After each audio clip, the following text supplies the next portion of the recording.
আগামী অক্টোবরের জাতীয় নির্বাচনকে সামনে রেখে ইসরায়েলের রাজনীতিতে বড় ধরনের পরিবর্তনের আভাস দিয়েছেন দুই সাবেক প্রধানমন্ত্রী। দীর্ঘদিনের মিত্র শত্রুতা ও ব্যর্থতার সমীকরণ পেছনে ফেলে আবারও হাত মিলিয়েছেন ইয়ার লাপিদ ও নাফতালি বেনেট।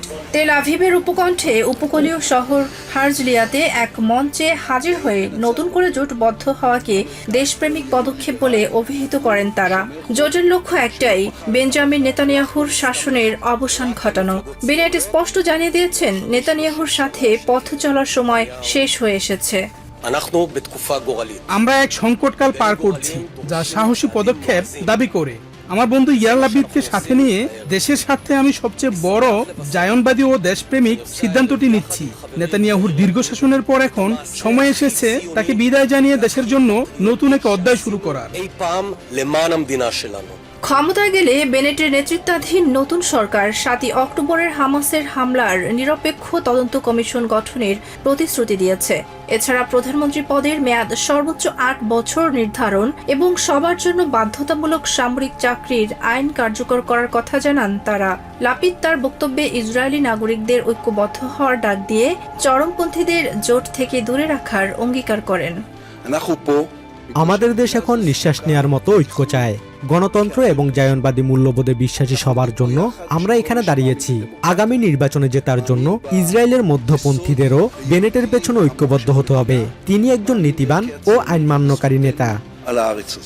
যদিও নেতানিয়াহুর প্রভাবমুক্ত এক নতুন ইসরায়েল গড়ার প্রত্যয় নিয়ে মঞ্চ ছাড়েন এই দুই নেতা, কিন্তু কট্টর অবস্থান থেকে সরেননি কেউই। বেনেট সাফ জানিয়েছেন, তাদের ভবিষ্যৎ সরকার হবে কেবল জায়নবাদী দলগুলোর সমন্বয়ে, যেখানে আরব দলগুলোর কোনো স্থান থাকবে না। তবে উগ্র চরমপন্থীদের জোটে না নেয়ার প্রতিশ্রুতি স্পষ্ট করেছেন ইয়ার লাপিদ। এর আগে 2021 সালে নেতানিয়াহুর শাসন অবসানের লক্ষ্যে নাফতালি বেনেট ও ইয়ার লাপিদ আরব দলগুলোর সমর্থনে সরকার গঠন করেছিলেন। জোট চুক্তি অনুযায়ী দুজনই প্রধানমন্ত্রীর দায়িত্ব পালন করলেও মেয়াদ পূর্ণ করতে পারেনি বেনেট লাপিদের জোট সরকার। এবারও তারা নেতানিয়াহু বিরোধী জোট করলেও দুই রাষ্ট্র সমাধানের সমর্থক আরব দলগুলোকে বাদ দেয় প্যালেস্টাইনের ভবিষ্যৎ নিয়ে নতুন শঙ্কা তৈরি হবে বলেই ধারণা বিশ্লেষকদের। সাম্প্রতিক সময়ে নেতানিয়াহু বিরোধী জনমতের মুখে বেনেট লাপিদের এই জোট ইসরায়েলের অভ্যন্তরীণ রাজনীতিতে বড় পরিবর্তন আনতে পারে বলে মনে করছেন সংশ্লিষ্টরা। Tasmia Tumpa, TVN 24 news desk.